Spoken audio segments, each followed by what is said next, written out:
Cool. Hey, Bill, you're on the Finding STAX podcast with me, Steve Owens, and my buddy Alex Hernandez. How you doing, man? I'm doing good. Thanks for having me on, fellas. Yeah, no problem, dude. So, what have you been up to? We haven't chatted in a long time. Yeah, it's been a while, man. Just kidding. Yeah. So what have you been up to? It's been a whirlwind. What have you been up to since Calvin and Hobbes? Just kidding. Just sleeping on piles of Okay. $1 bills. So, have you ever tried diving into coin like Scrooge McDuck? I made it on paper because it just stacked up higher. Hell yeah! And it was less painful. Yeah, I don't like softer I like landing. to dive from a height. I've got a 40-meter diving board. I like your dive style. into my money from 40 meters. And if it were coin, that'd be a rough impact. So it's all paper money. That's fucking awesome. I like your style, dude. All right, so we're talking to Bill Ain't no Watterson. fun being rich if you're not going to play with it. That's what I say all the time, but I don't say Wait, are with you money. talking about money? I say endowed. All right, so right now we're talking to Bill Watterson, who is the director and I believe one of the writers, is that right, of Dave Made A Maze? Yeah, I co-wrote it with my writing partner, Steven Sears. Fantastic. Dave Made A Maze. Because whenever he kept saying Dave Made A Maze One. for a long time, I was like, who's Dave Made A Maze? Like he said, like Dave Mayonnaise or something Or like Dave Medea Maze. Yeah, exactly. Dave Medea I was like, who Maze. is this guy? Yeah. But it's Dave Made A Maze. It's a Tyler Perry joint. I thought it was Spike Lee. So can you tell us a little bit about the movie? Yeah, tell us what it's about before you tell us what for sure. just happened. Yeah, Dave Made A Maze, we shot it back in, I think, 2014, and we've just gotten around to getting out on the festival circuit now. Long post-production process. We had a lot of puppetry and stop motion and animations and miniatures and stuff. But it's kind of a reimagining of the old classic adventure movies that I grew up with, and you can engineer the math from these references. Goonies, Labyrinth, Legend, Raiders, those movies that had kind of a heightened sense of reality. They had a lot of sense of humor. They had a lot of heart. And they were, they had that great sense of quest, of adventure. And I feel like we've got action movies and we've got comedies. And like action movies are ripped dudes with their shirts off and machine guns, and comedies are, I threw up in the hooker's mouth. Oh yeah, schlubs. Jesus. So I just wanted to make something that felt like when I watched movies and just enjoyed being a kid, except updated to a degree, because instead of it happening to like a precocious band of children, we have the adventure happen to a bunch of people in their mid-30s who are sort of maybe should be beyond this point in their lives, but they're not.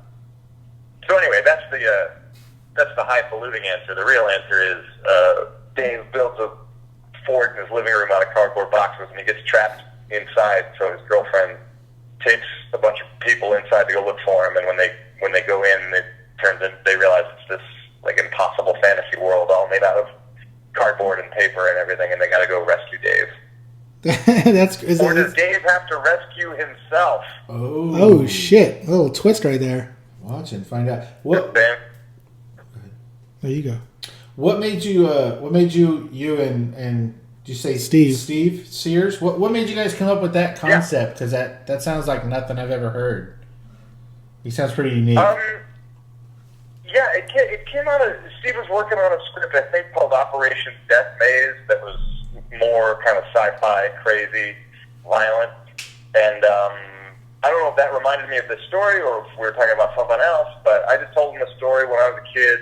I had made a really baller fort in my bedroom. It was awesome. It was all sheets and pillows mostly. It wasn't more cardboard and stuff, but using sheets to make walls, and we had a full ceiling on the whole, so you could just crawl through the whole bedroom and go from room to room to room, and you had a ceiling overhead. It was really cool, fun place to escape to. And when I built it with my friend John Richards, and we went to his house for dinner. I left a note for my mom that I'd be over at John Richards' house on Bennington, and she came home, didn't see the note on the kitchen table, was calling for me, went upstairs, opens the door to my bedroom and sees this amazing labyrinth and completely freaks out that I've gotten lost in there. That's starts awesome. Tearing it apart, looking for me, which is obviously completely impossible, but, I guess if you're a mom, you're always looking for something to freak out over. But anyway, I told Steve that story, and it was like just a few days later, he'd cranked out like an early draft of the script that had a bunch of the major set pieces that we ended up filming. So it's that easy. That's fucking awesome. Well, I'm sure it's not that It's easy. not easy but for Steve. Yeah, that part. But just coming up. This was 5.5 years ago, and the movie still hasn't had a theatrical release. So based on that story you just told, are we going to get to see the words "based on a true story" at the beginning? I didn't think of that. That would have been wise. Or like the Fargo thing. The Fargo says it's what is it based on a? Yeah, exactly. You could do that kind of thing. Just set it in post. Do it in post. Yeah, we'll fix it in post. We got it. Don't worry about it. We'll do it. So right now you're on the festival circuit, correct? That's right. And tell me. Yeah, we had our world premiere at the Slam Dance Film Festival up in Park City. And how did that go? Now we're in Omaha next week, I think, and then there's a bunch of other cities and countries that we haven't been able to announce yet. That's pretty badass. Like I've already looked up, like I guess because the nation hasn't seen the movie, but I've already seen that there's a shit ton of good reviews. Like that, I mean, were you guys expecting a 96? I guess I know it's kind of early, but I mean, does that give you kind of a good feeling going into like a national release? Well, I don't know how you're releasing the movie, but going into a no, I don't either. It does. I wasn't expecting. I mean, we made a very strange film, and there were a lot of people when we were trying to get the movie made who were like, "I don't get it. I don't get it," and they just didn't want to work on it because it didn't make sense to them. So I was expecting more of that. I will say two things. We had a great publicist at Big Time PR, Sylvia DeRocher and Mitch Swan were great publicists. I think they were putting it in the right people's hands. A lot of sort of the more genre-based. Some of the horror crowd was interested in it because it does have a couple horror tropes in it, although I would never describe it as a horror film. But we were getting it. I think they did a good job of getting it in the hands of like-minded people. But even still, I was very surprised at the positive response, and the only reviews even the reviews that were mixed had superlatives in them, and a lot of the reasons that things that they were hung up on about the movie were things that I didn't care about or want to address or find interesting. So to make a movie that they would have loved, that would have had to tell a story that I wasn't interested in telling. So it made me very, very happy with our choices and with the outcome of the film. Mm-hmm. We're all very proud. And it probably wouldn't have been based on a true story then, right? Right, exactly. Exactly. I wouldn't be able to put that at the beginning of the film when it finally does get it. So it'll be like my episode 4 last-second revision for the re-release. Oh, shit. Yeah, okay. So then you're going to do like a deluxe version, so you could do like a director's cut. Yeah, director's cuts. Yeah, exactly. I'm kind of working on that now to one degree or another. This happens with every indie film. I do not feel sorry for us, but we got in Slamdance well before the film was complete, so it was a mad rush to meet the deadlines to screen at the festival. We submitted a very incomplete version of the film, so bless them for seeing trees. And we rushed to get it done. As in, we had normally 4 or 5 days to mix a film. We had one night, and it was an overnight session. A lot of things like that, where the time was just so compressed, and we had to make a ton of decisions on the fly, and just leave some things as they were, even though they weren't what we wanted them to be. So what I'm actually doing right now is putting together a minor proposal internally for I'm not going all George Lucas on this, but there's a couple things that are good enough for the festival circuit, but I want them to be better for the distributed film. So we're sort of looking at unpacking some of those things and trying to lift the hood and tinker a little bit reasonably. So how did the film do at Slam Dance? It's great. We sold out both screenings. We had a couple no-shows on the second screening because we were in the middle of a huge blizzard, like an unprecedented blizzard for the festival. It was rough. So we had a few empty seats at the second screening, but it was sold out to the ticket. Ooh, the audience Q&A was great. They were super engaged. We won the audience award at the end of the festival, which is, of course, an honor. We had a blast. We did a ton of interviews with the press. We had almost half the cast was out there. Nick Boone, Mira, Rohit Kumbhani, James Urbaniak, Adam Bush, Scott Narver, Scott Krinsky all came out. And we're doing interviews with press with us. It was just really fun. It was a whirlwind, but it was so fun. So I'm sure you've been asked this, or will be asked this a number of times, but so is this your first time directing? First time I directed a feature. I had directed a few web shorts that led to a TV deal that I'm working on now. But that was a little different. I was starring in them too. It was obviously a much smaller budget. In some of them, I was setting up the camera and shooting myself. That's the best way to do it. A much bigger scale, and much less. I was while my partnership with my cinematographer Jonathan Bowl was essential to this film working. I relied on the cinematographer to do a lot more of the directing in the web shorts because I wasn't really clear on what directing was, and I wasn't as concerned with framing and let's give a low shot to give this character power. It wasn't that kind of stuff. It was just, here we have this location, quick, let's shoot a bunch of shit. I'll make it funny in an editing room. So I did direct a series of web shorts, but it was nothing on the scale of preparation and decision making and sort of overall overseeing things the way that I did on this. But I had a great. I keep saying I kept kind of small council on set. We had an amazing team across the board, but then in terms of some of the decision makings in the moment that you have to make as a director, I had a great script supervisor, Amy Arter, the cinematographer.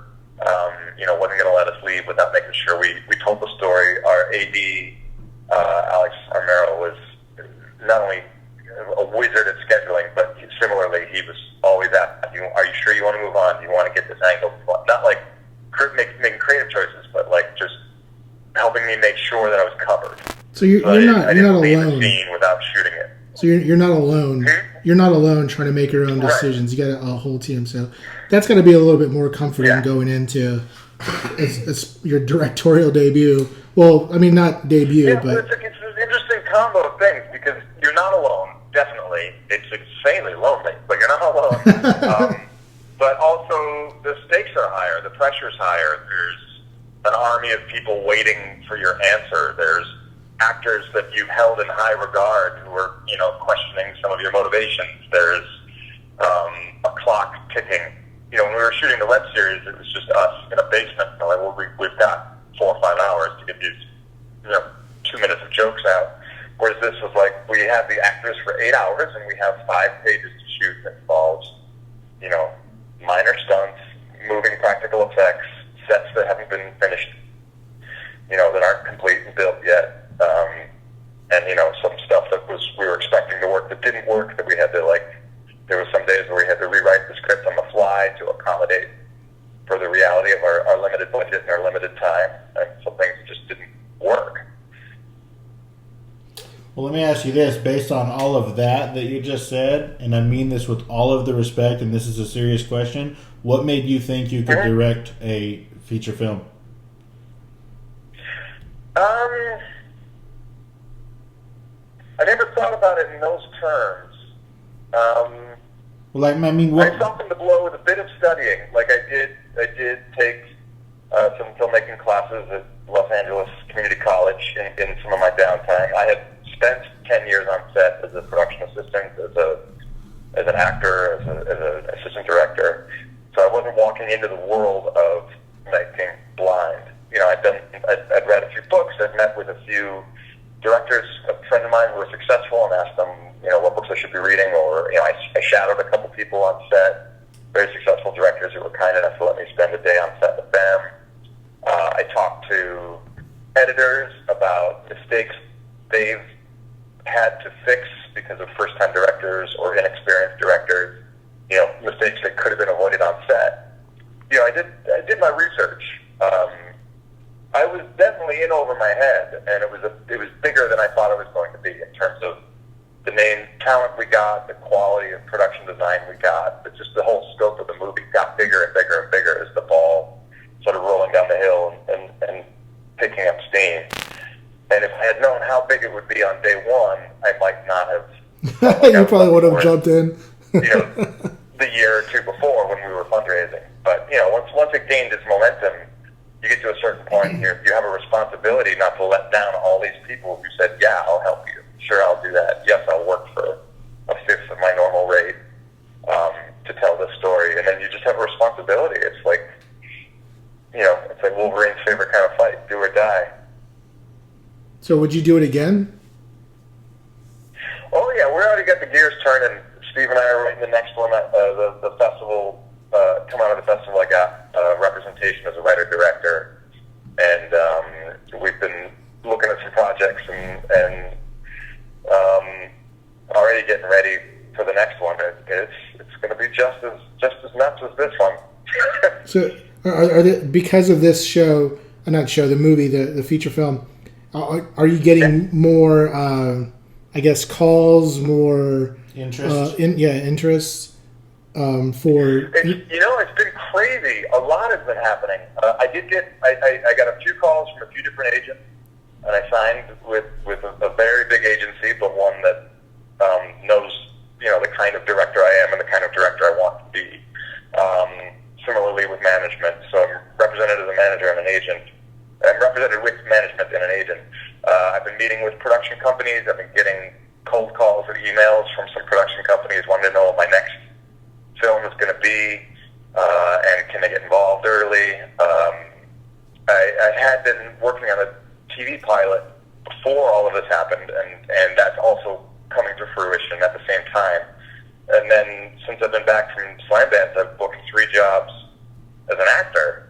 So the last month, really, Slamdance was a month ago. The last month has been completely insane. I've been just appointment after appointment, running from thing to thing, barely able to keep up with everything that's going on, and just trying to steal time to make sure Steve and I can write the next movie, because people want to know, you know, people want to see a script. They're like, "Where's the script?" I'm like, it's just been 5 years making the last one. I don't have, you know, I put everything I had into getting that movie to the finish line. I don't have the next script ready yet. So we're trying to make sure we're carving out time to do that and do it right, so that we can get in pre-production, you know, within the next few months. So what's the? Can you give any insight on the pilot that you're working on? Yeah, it's fun. You know, actually, I don't know what I'm allowed to say on that. Well, if you can, let me see. Let's talk about it in general terms. One of my first PA jobs, a production assistant, it's like the lowest level gig you can get on a film set. I had done it for a while back in Ohio, and then got some gigs when I first got here. And I did a season of Curb Your Enthusiasm as the key set production assistant, and ended up getting, you know, sort of a mentorship, friendship out of it with one of the executive producers. I love that. We love that show. Say it again? I'm sorry, I had to stop you, but we just had to say we love that show, Curb Your Enthusiasm. It's a good one, and it was a great one to get to be a part of. And interestingly enough, I happened to be the same height as Larry David, so I ended up being a stand-in for a lot of it, which meant I was right in the center of things as decisions were being made and executive producers were talking through things. So it was a great. I worked my ass off, but it was a great, boot camp. So do you get paid as a PA? I mean, no, I don't want to dive in too much to that, but I mean, yeah, I did. I mean, there are jobs. It's entry level, so there are you don't get paid as a PA on a student film. But this was a big HBO. This was season 3 or season 4 of a major HBO production. So I forget what I was making at the time. It was probably like $150 a day, something like that, $170 a day. Just to hang out with Larry David. Good money for when I first moved out here. Yeah, that's pretty awesome. Okay. To hang out with Larry David, that's pretty awesome. Yeah. It was a good gig. I mean, there was a day where we worked 20 hours and had to get up and go to work the next day. So we weren't just sitting around high-fiving ourselves. But it was a great gig. And out of that, I had this partnership with one of the executive producers, and he saw the web series that I was talking about. He saw early versions of that. It was something that he got excited about, and we partnered up and have been writing different iterations of it over time, depending on what's being asked of us. And so you're directing the current version. Sorry, you go ahead. You go ahead. You go ahead. I'm sorry. Yeah, so the current version, we're just partnered writing a 1-hour action comedy pilot. We've got names attached that I'm not supposed to say. And hopefully we'll be pitching that at the same time that I'll be pitching the movie, and we'll just get a bunch of projects going all at once. Why not? Hey, if you like this pilot, you might like my movie, or vice versa. Yeah, exactly. Exactly. Or if you don't like the pilot, maybe you would like my movie. Exactly. You can go both ways. That's awesome. Well, let me ask you this, Bill. Since you're busy with this pilot and this movie and the festival circuit, how do you have time to be the face of a German beer? Oh, I miss that job so much. I was just talking to somebody about that. The guy that works up at my favorite coffee shop is a comedian, and he's been scaling back his hours because his career is starting to pick up. And I was remembering when I used to work as a host at the Cat and Fiddle English pub in Hollywood, and I got the job as the Jaeger man, and I came back to Germany, and I was like, I'm out, I quit, fuck this place. But I probably should have held on to my day job a little bit longer, because there were some lean months in there, but whatever. That's a great gig. I think they've got a new, younger, more handsome guy doing it now, but it was fun while it lasted, man. That's fantastic. If you ever get the chance, I highly recommend being the face of a German beer. I'll work on it. So was this while you were living in Ireland, or were you here? No, I was here. I lived in Ireland right out of college, played in rock bands in Dublin. Then I came back to the States, lived in Cleveland for like a year or two playing in rock bands, and then I moved out to LA. It was maybe year 4 or 5 of being out in LA. I'd started transitioning from being production assistant to studying acting and improv and comedy and stuff like that, and then working food service. And I landed the gig in the middle of that, and I turned my back on food service, even if it meant bouncing a rent check or two along the way. So what'd you play? What instrument? Was it the skin flute? Player. The skin flute? Is that what you said? I'm just kidding. Say it again? No, I said I didn't hear it. I was being an idiot, and I said skin flute, which is so immature. But what did you say that you played the what again? I'm sorry, the bass. Oh, skin flute. I got it. Masturbation joke. I got it. I play the bass guitar. Oh, nice. I feel like I've seen you play the bass guitar, like, I don't know, in a movie or something, directed by somebody very famous. Somebody's done his research. Well, that's right. I'm a huge fan. I've been listening to you on podcasts for quite some time, sir.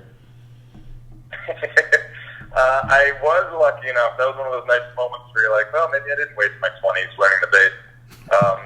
I got to be one of the backup musicians in Clint Eastwood's film version of Jersey Boys.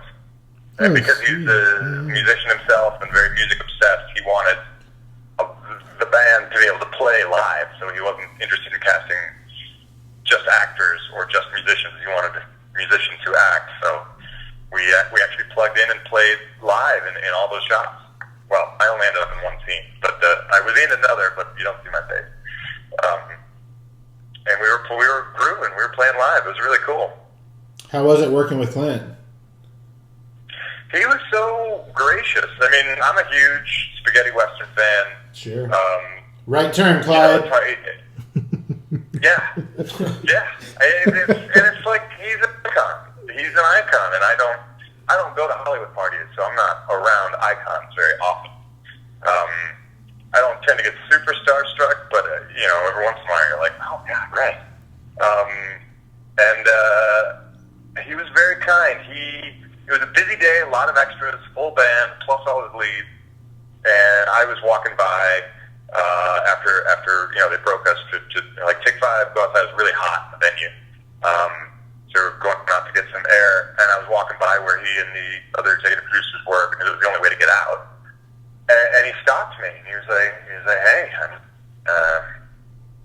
how are you? Welcome to the show." And like he introduced himself and asked me my name and welcomed me to set. It's like he didn't have to do any of that. I was basically a glorified extra, but he took the time, which that's got to be pretty awesome. It's always nice when someone does that in any context, but let alone when it's fucking Clint Eastwood and he's directing a movie and there's 5 cameras and a live band and 40 extras.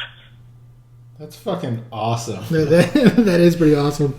You just started like peeing in your pants right then and there. I would have. I'm pretty excited. I would have peed. I mean, I wasn't like hanging around hoping he'd notice or anything. I was just headed outside because they told us to take 5, and he took a step to his left to step into my path and reach out his hand and ask me how I was doing. Wow. Well, I was like, well, better now. Fun. Awesome. Maybe he gave you the energy to go out and make this movie, Dave Made A Maze, and put that. Well, I'll tell you what, that's one of those things when you're on set that you take with you. You're like, take the time. Right, because you don't know who you run into. To everybody on set, no matter how small their role may be perceived to be, if you take the time and show them that kind of respect, they'll work extra hard for you. Because I was definitely like, I was lifted up by that. I was woken up. I was like exuberant. I was like, I don't want to fail because I want to, honor. I want to work hard for this guy because he was so nice. Exactly. That's definitely one of those things that you take with you, and you're like, well, when it's my time, I hope to God I remember that because that was very powerful and effective. That's good. Yeah, I was talking to a working actor. He's on a TV show right now that's on I don't know, CBS or whatever, but he's been acting for 20 years. He's been in a million things that you've heard of, and he always goes back to a story like that on a show, but this happened 20 years ago, and he still talks about it like it was yesterday. That's how big of an impact it was. So yeah, don't ever stop doing that. Yeah, and I picked it up from other directors too.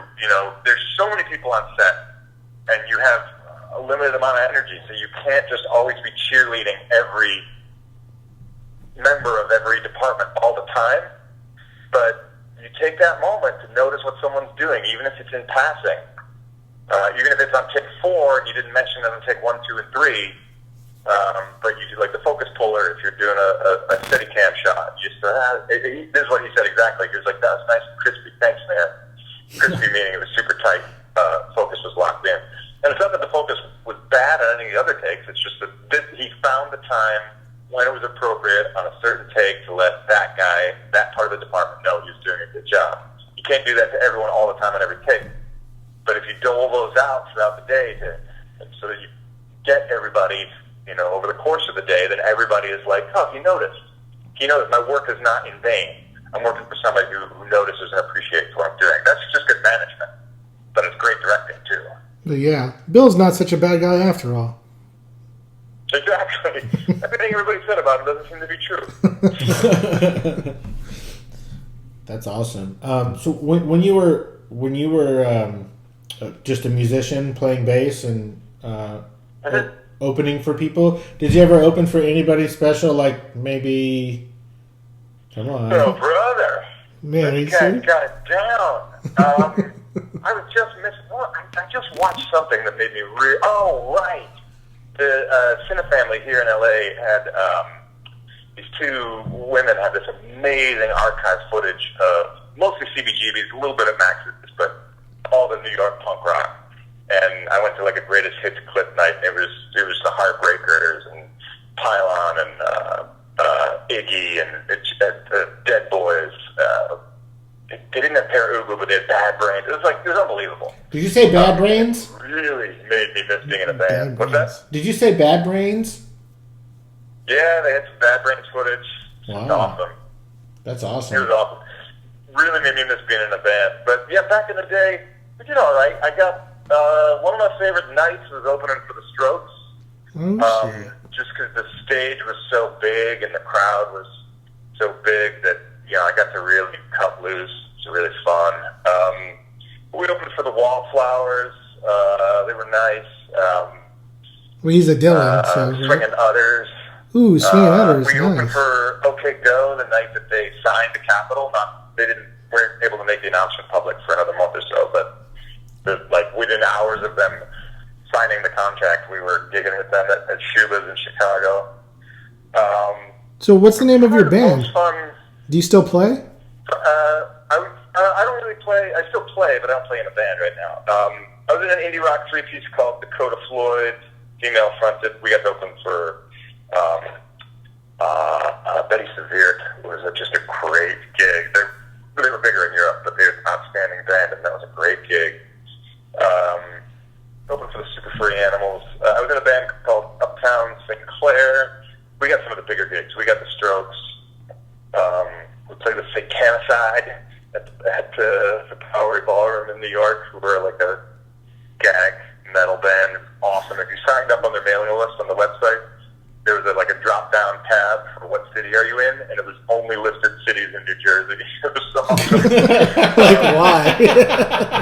They were so good. And then probably definitely one of the bigger shows, and one of my favorite memories of being an opening band was Blondie, because it was when she had Clint Burke. They had the real band back, and it was Blondie, for crying out loud.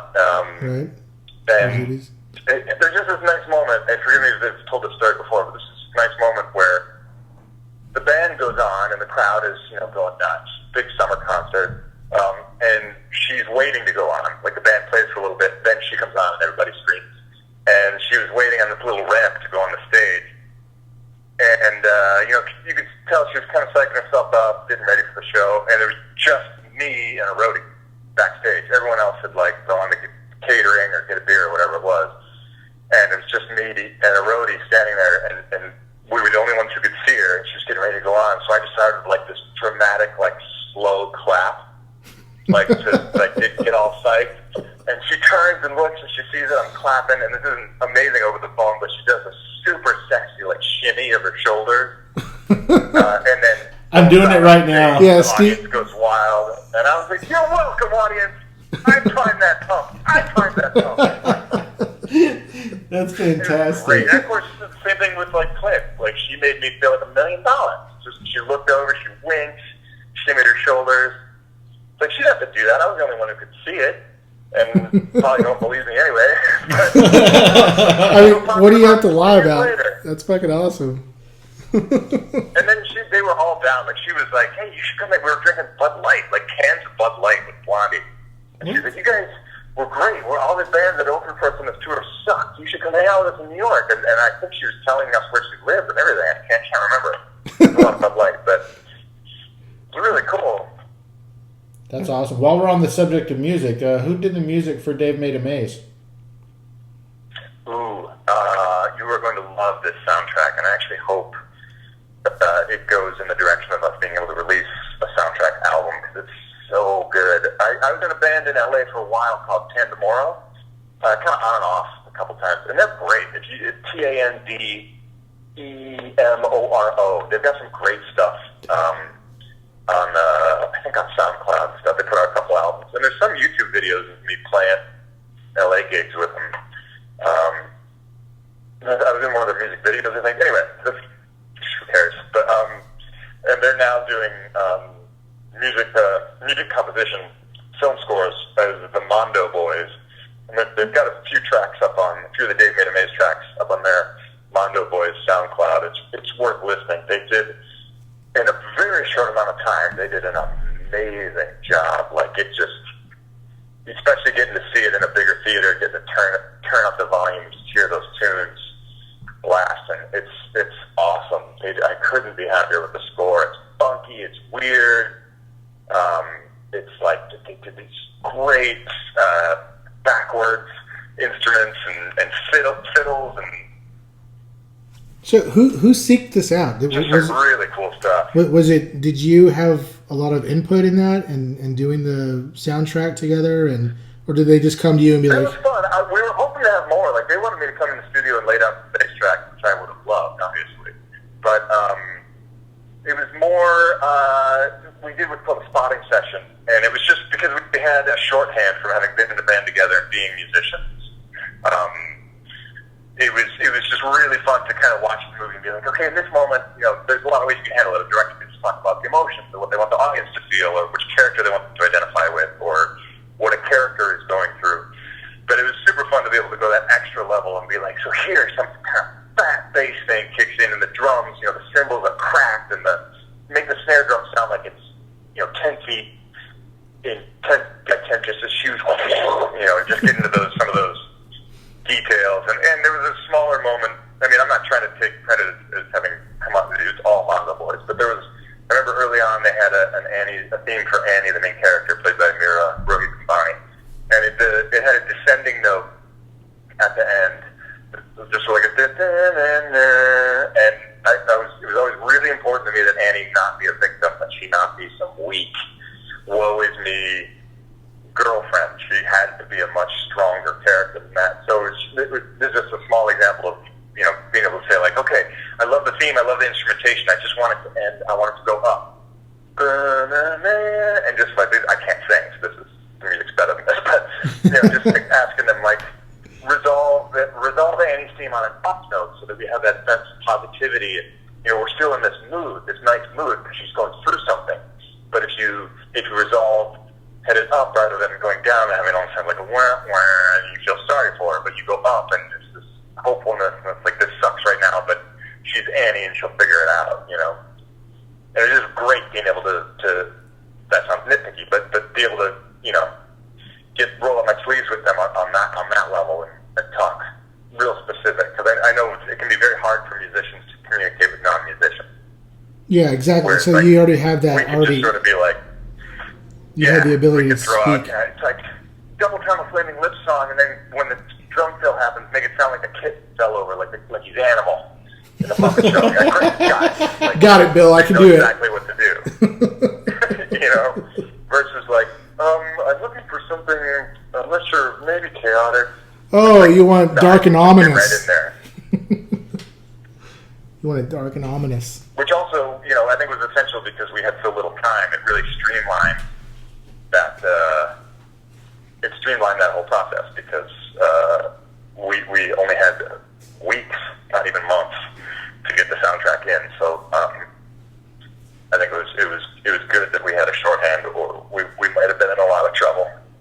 So, I mean, you say you finished filming in 2014, right? 2015. We shot in May of 2015, yeah. Okay. And so, like, I'm not in any kind of movie production, don't know anything about it. So why does it take so long to get made? I mean, as far as, like, to be put out, is it just because of the editing process? Or? Well, there's a few reasons.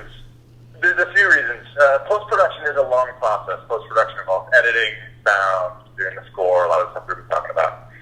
It's a long process regardless. It's always longer than the process of shooting it. Is taking all the elements, putting them together, and then honing it, fine-tuning it, and then once you have it fine-tuned, then you hand it off to a composer, and then you hand it off to a sound designer, because you can't have them working on an incomplete version of the film, because they may spend 2 weeks writing a song for a scene that you end up cutting, and then it's just completely wasted work. So it's a long process in general, but to put it more directly, we didn't have the money. We only raised enough money to shoot the movie, which we would call get it in the can. We had enough movie to get the movie in the can, shoot all the actors, build the sets, and shoot the enough money to pay composers, sound designers, and editors. So then we just saw this window where we had the location, we had the actors we wanted, we had the art department we wanted, and we're like, let's just do it now. Let's do it now, and we'll worry about post-production later. So it just took a long time to get the money together, and then the money wasn't great, so we're paying people a fifth of what they're used to working for, if not less. So, we couldn't be their number one priority. If they got another job, they had to take it, and we got put on a back burner, or we were, they were working on our movie on nights and weekends, and everything just took longer as a result. And in fact, we didn't even have the money to finish it for Slamdance, but we found a production company at the 11th hour that was like, we're in, we love it. But when How much do you need to get the movie finished? When you have and we got it all done in the last 2 months. So I think what makes it probably even like someone wanting to finish this movie, like how it takes so long to make this movie, and how you're saying you're paying the actors less than what they could be making on like a bigger film. The fact that they want to make this film and work on it with you and be a part of this film, I mean, doesn't that make it like they put more into it so that you can kind of see that on the screen, kind of thing, like, right? Yeah, I think those are some of the intangibles that really make the movie work. Is that sense of love, passion, commitment. Like everybody working on this movie makes better money doing their normal projects, but they saw something in this that they loved, and they took a risk, and they were willing to commit, and they went all in. Everybody came. Exactly. We had so little time to shoot that everybody had to be really prepared, because we were shooting so many pages a day, so you couldn't, you didn't have time to try to catch up on your dialogue and all that. You had to be locked in. So everybody showed up really prepared. They were committed once they saw the sets, and a lot of the actors, saw either production photos or came to the build space to meet us and see what we were doing, so that they knew they weren't going to make they wanted some assurance that they weren't making a dud. You can have a really cool script, and then if the effects and everything and the world building sucks, then it doesn't matter. But they got to see some of the world being built and see that they were able to see that we were actually going to be able to pull this off. Right. So, how much of the film was it improv? I mean, was any of it improv at all? There's definitely a few lines. There's a lot of stuff. I let improv happen on set because they were such funny people, and I wanted everyone to be comfortable, and everyone was working, under kind of extreme conditions. So I didn't want to be cracking whips. I wanted everyone to feel sort of free and loose. Plus, a big part of the script is that these guys have been friends forever, and they've been, David and Annie have been together for a long time, and they're in love. So So they should be able to have inside jokes, kind of thing. Yeah, you had to manufacture that history and that closeness. So, letting people riff and improv and like get on each other's nerves and roll their eyes and make each other laugh, like it was important. I don't know how much of it fully ended up in the script. In the film. There aren't any improvs that aren't a version of what was in the script, right, or related to what was in the script. They're just these nice little moments. Like I know at one point, Nick Thune as Dave is trying to encourage everyone, like to help him finish building the maze. Like that's his big problem. But it's not finished yet. Everything will be okay if we finish it. And he's trying to convince them, and he's like, guys, come on! I've got tape. I've got so much cardboard. And that wasn't the line in the script. The line was just like, I've got tape. I've got scissors. He was sort of like saying he's got materials for people but the fact that you've been in this maze for a while and it is an insane amount of cardboard, and then this guy's like, I've got so much cardboard. It was really, really funny. But it wasn't like some wacky out of left field improv moment. He was, as an actor, he was very in the moment and being very truthful to what he was trying to communicate and his environment. It just was better than what was in the script, so we definitely used that. And then I know James is such a good actor. James Urbaniak, there was one scene I can remember in particular where it was just sort of a joke, and he was like, I don't think in this moment, we've done that joke before. This character has done that joke before. I feel like he would be pushing for something more in this moment. And we talked about it a little bit, and he had an idea he wanted to do, and we went with it, and it feels so natural and so real and so grounded and so part of his character that you'd be shocked if we watched the movie together and I said, which scene do you think I'm talking about? You'd never get it. It just seems so integral to the film, but it was something that he came up with. Not necessarily as an improv, because we talked it out before shooting it, but it was not. So he kind of gave you a heads up. He kind of gave you a heads up that he was going to throw something out there. Yeah, he just pulled me aside and was like, in this next scene, I feel like it's something we were talking about. We didn't have a lot of time. We didn't have a table read. We didn't have rehearsals. We didn't have the kind of time that most productions have to workshop some of these things. So he was just sort of pulling me aside as we were walking the halls. And I basically couldn't think of a reason why not to try it his way. So, and obviously you want everyone to feel like it's a weird balance, because you want everyone to feel like they're contributing. You want everyone to feel like it's collaborative, because it is. But at the same time, you can't have a lunatic running the asylum situation. You have to be in control. You have to, if everybody starts throwing out an idea every 5 seconds, it's never going to make a movie. And I've been on those sets as an actor where the sound guy's like, wouldn't it be funny if, and then the grip is fixing a leg. He's like, you should probably do it. You're just like, what the fuck is going on? Who are you? Like, is this movie being directed? Am I here to just, like, am I the puppet of everybody on this crew to just do whatever I'm told every 2 seconds by 50 different people? Like, come on, let's bring this shit in. AD's giving me notes in between takes. I'm like, whoa. This is not that kind of party. So, and that doesn't feel good as an actor. It does not feel good. And even just in general, if you start seeing that, like, if everybody can throw out an idea, because everybody wants to direct a movie. Those are one of the best bits of advice I've ever got. Like, everybody thinks they can direct the movie, everybody wants to be the director, and you get to be the director. So be grateful, don't bitch about having a bad night's sleep, but at the same time, you got to be that guy that's like, it's my show. I got it. Right, yeah, this is your name on it. Just everybody's going to be pitching ideas nonstop, and it's like the script will go out the window. There's no sense of leadership. Everybody feels like there's no guidance. It's a weird balance.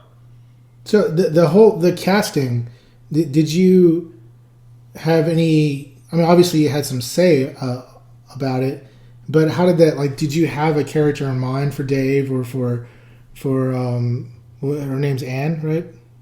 Did you have Annie? Yeah. Annie. Did you have any idea of, like, who would be great for this? And I wanted Nick pretty early because my editor, who's very committed to the project early on and loved the script, pointed him out to me, and he just had the character of Dave.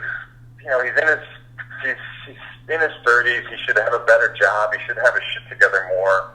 But he's a creative person, and he burns to be creative. But he's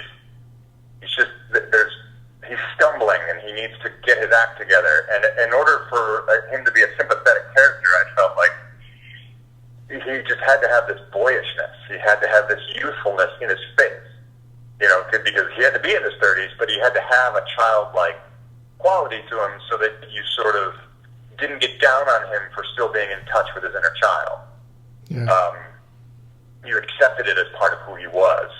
And that was something that, the camera just, you pointed at someone and they have it, it's there or it's not. And Nick has a wonderful boyish face. We got very lucky that it was the time in his career when he shaved his beard. Oh, okay. Because most people won't recognize him. Even younger still. Yeah. So he was a target from early on. And we knew we had Johnny Nitro, Johnny Mundo, WWE wrestler. We knew we had him as our Minotaur, and that's another thing where it's like, you're either giant and shredded or you're not. And if you're a Minotaur, you gotta be giant and shredded. So are you a big wrestling fan? Is that where that came from? I'm not, but Steven Sears, the writer, is, and knew Morrison personally, and was super stoked to have him be part of the project. Oh, that's awesome. So a lot of the other were types, archetypes, and then some of the actors that we got were very much what I had in mind, and some of them weren't at all, but were so good at it that it didn't matter. Like, what I had in mind went out the window. So I was like, well, if I got her, and she's doing it this way, that's awesome. Like, just get out of the way of that. Like, I know there's one scene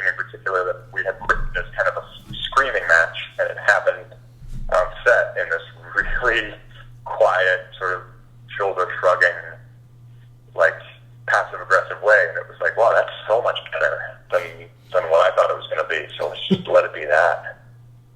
So do you have a specific or shooting for a date of when this can be released, where all the people can see this, based on a true story flick? Well, that's really up to a distributor when they think the best time is, and we're in that process now. We have a great sales agent, and they have their contacts with distributors, and there's deals on the table that are being negotiated. So, and in the meantime, we're trying to keep up with all of the festival requests that have come in, and also the festivals that we're targeting that we want to go out to. So, I could throw out a date, but it's a wish list. It really depends. If a distributor makes a case for it being out sooner than later, then we'll scramble and make a couple fixes we want to make, try to get it out right away.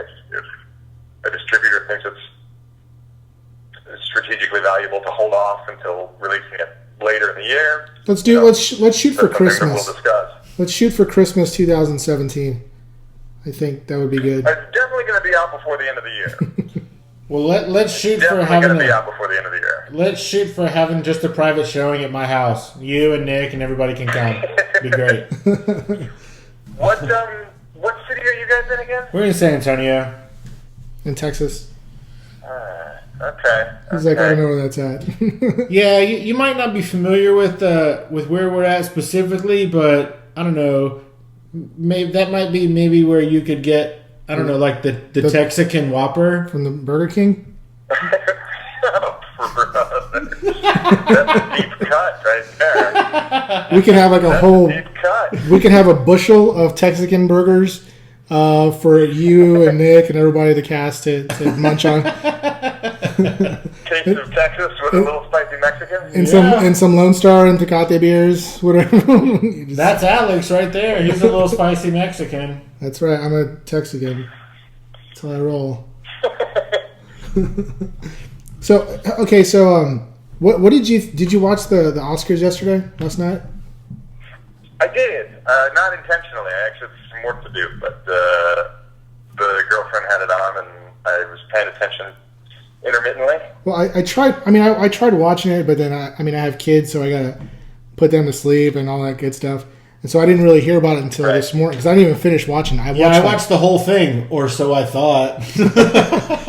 So, but like that whole the best picture thing is what I'm getting at. Yeah. Is that I found out today is that they handed it off to La La Land, but then did you see the clip? Like I looked it up this morning. Yeah, I watched it. It's pretty crazy. Yeah. And dude's like, no, I'm not kidding. It's not a joke. Yeah, y'all showed won. it off. So, but there was also they messed up the in memoriam. They listed some lady as dead, and she was not dead. they flashed her in the crowd. She's all waving. It's a costume designer. Is that true? Yeah, it's a costume designer out of Australia. I think her name is Jan something. Jan Levinson Gould. Isn't that crazy? So, have you ever? That's way worse than screwing up the. Poor Jimmy Kimmel. That's just an award. You're talking about life. Yeah, like, am I not supposed to be here? Was I supposed to be dead? She's like, do y'all know something I don't know? So, how would? Then she's got a red dot on her forehead. Boom. So, how would you have reacted if that was Dave Made A Maze? If they said, which one? If we'd been the one that got it taken out of our hands? Well, let's do the Zoolander one. Let's say like that you got to take it out of your hands. I would love to think that I would have had the poise and graciousness that that La La Land producer had to just jump in there and be like, I forget exactly how he worded it, but it was something like it would have been wonderful to win, but we're so proud to be able to share this with our good friends, our well-deserving friends for the brilliant film, Moonlight, and like hand it off. Like however he worded it, I thought felt genuine. It was taking control of the situation, and definitely making the best of a terrible slip up. If I had that kind of poise in that moment, I would be very proud of myself. Have you You pat yourself on the back. Good job. Have you seen both of those movies? I have seen La La Land. I have the screener for Moonlight, and I'm supposed to be watching it this week with a friend. Moonlight's a better film. I would much rather have a film like Moonlight be winning awards because it's an underserved community. It's an independent film. It was made for $1.5 million. It was really hard to find. I think it was hard to see. My wife and I, we sort of were on a mission to see all 9 of the best pictures, and Moonlight was probably the hardest one to find. Because of distribution? Because I'm assuming it's because, I live in South Texas where, we don't really watch movies like that around here. That's probably what it is. But so it was really hard to find the one theater, the one showing per week. It was a little rough. But, right. But it is a better movie, I think. I just think it's a more important subject matter. It's more in line with what we need to be talking about and should be focused on. La La Land, I thought, was technically stunning, emotionally void. Just singing and dancing. I was bored at times. I don't think I could execute a movie as well as that was executed, but I also think if I were going to make a musical, I wouldn't hire actors who had to learn how to dance and learn how to sing for my movie. Because it shows. They don't look comfortable. They don't look natural.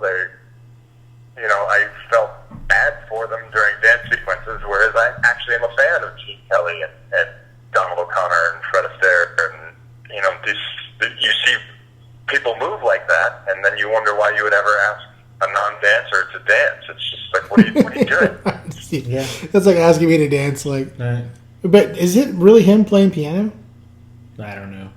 He took a ton of lessons, and some of those shots definitely seemed like there was confidence there. But and then the whole issue of let's have this extremely handsome white guy, right, save jazz. Exactly. Come on, at least have John Legend do it. Damn it. Yeah, exactly. So, I don't hate them for trying, and I'm excited for people who love musicals. I'm excited for the people who are actually good at musicals for the opportunities they're going to get, because now Hollywood's going to greenlight a bunch of musicals, but hopefully, more importantly, Hollywood's going to greenlight a bunch of films by, African-American directors, by homosexual directors, by women directors, by Latin directors. Not by women. 2017, what the hell? Well, that might be the case, but I didn't see a whole lot of black and white silent films after The Artist won. Right.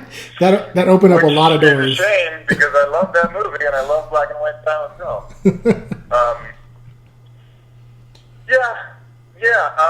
I don't know. I mean, I was hearing it today on NPR. A white guy gets the chance to fail more than once in film and TV. What? We took a shot, it didn't work. Forget. But you don't get a chance to fail. The more marginalized, underrepresented creatives, they don't get a chance to fail. Every time they work on the thing, it has to be successful, or there won't be another one. If David Duvernay screws up Wrinkle in Time, well, I guess you can't trust black women or women directors with a budget over $2 million or whatever the hell it's going to be. Yeah. Or he could be like M. Night Shyamalan. Yeah, he's made some stinkers. They keep handing him the keys to the kingdom. Boy, has he. But seriously, the first couple movies, they were fucking amazing. But the handful in the middle, I don't know what he was doing. But this last one, he just wrote himself into a corner. It just felt like he felt like all of his movies had to have that one big twist, crazy turnaround reveal, and it's that worked fine, but you don't have to, stick yourself in a corner and pigeonhole yourself like that. You can tell whatever story you want to tell. I think that kind of makes the crowd focus more on what's going to happen next rather than focusing on the actual film itself. So people are not really paying attention. You're like, well, all of this is going to be turned on its head and proven not to be what I'm watching anyway, so why am I watching? Exactly. Yeah, if everything is a twist ending, then nothing is a twist ending. What is this, Dallas? Exactly. Then you're just waiting for the last 5 minutes, and you're watching the whole movie, picking it apart for, what the truth is. So can we do a memento, and then you just tell me the movie backwards? Wait, with what? I want to do memento style, and you just tell me your movie, but backwards. Yeah, tell us Dave Made A Maze backwards. Yeah, tell me the ending of the movie. So how does it end? I would rather not do that. All right. But it will be streaming, right? Once you guys figure out distribution, there will be on-demand. There'll be an online component.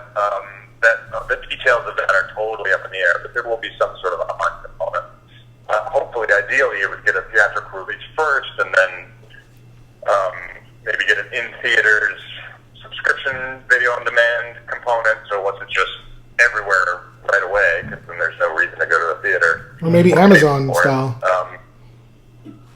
Right? Maybe what? Like Amazon. Well, maybe we would be in talks with, I don't know, Netflix right now or something. Just whatever.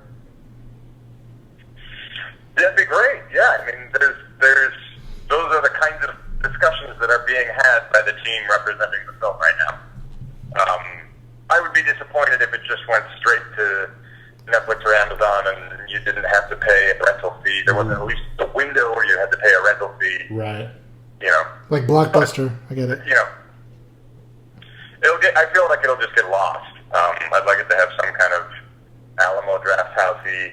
Oh, that'd be badass. That would be awesome. Here's this weird movie.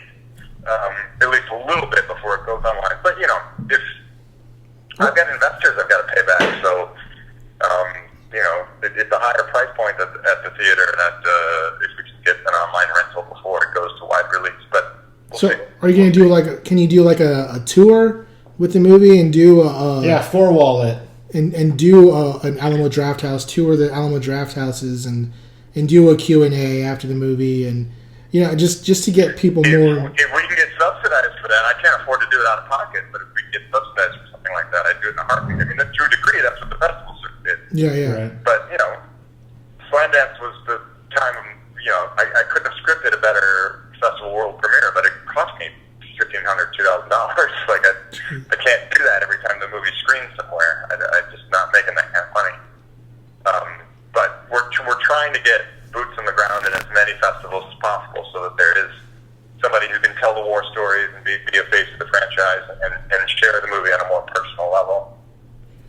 I think that the last time we talked, I had asked you if it was going to be at the New Jersey HorrorCon Film Festival. Is there any progress on that, or did that work out?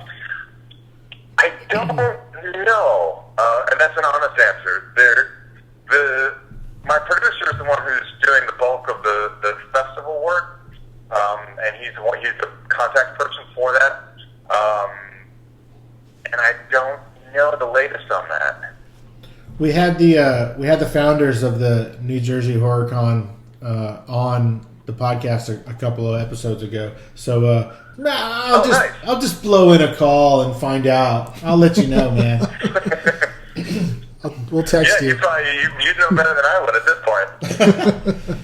point. Dude, I wish you all the luck. You sound like a guy that's put in a lot of hard work. Not that no one else does, but you sound like if you put in your heart and soul into this film and to get into where you are. And I wish you all the luck, and I hope your film does as good as it's been told it's going to be. As far as the reviews and stuff. Oh, thank you.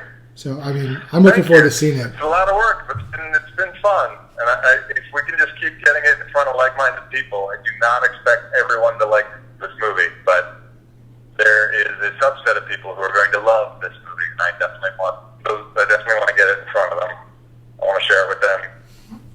So, where might someone go to find out more information about this movie? Ooh, that's a nice parting shot. We have a website, DaveMadeAMaze.com. There's a sign up there where we can tell you when it's coming to your town, either with distribution or through a festival. We're pretty good about updating the fan page on Facebook, which is Dave Made page, or if you just search Facebook for Dave Made A Maze. That's awesome. We are on Twitter at Dave Made A Tweet, where you can search for Dave Made A Maze. Twitter's probably the one we use the least, but we can put some stuff out on there. And then we're on Instagram on Dave Made A Maze, where we definitely make festival announcements and stuff like that, and have a bunch of behind-the-scenes photos and a bunch of shots from Flandance and all that stuff. And where might somebody find more information about you personally? Me personally, in my meteoric rise, the middle of the ranks of Hollywood, I am on Twitter at Bill Tweederson. Super clever. Wait, is it Tweederson or Twatterson? I am on Instagram. It's Tweederson. Okay. And I am on Instagram as of a couple days ago as Not That Bill Watterson. Although I don't post a whole lot on Instagram, but I'm there. And then I have my own website, which is WilliamWatterson.com, to try to differentiate me from the Calvin Hobbes guy. And then I've got a professional Facebook page as well, which is William Bill Watterson.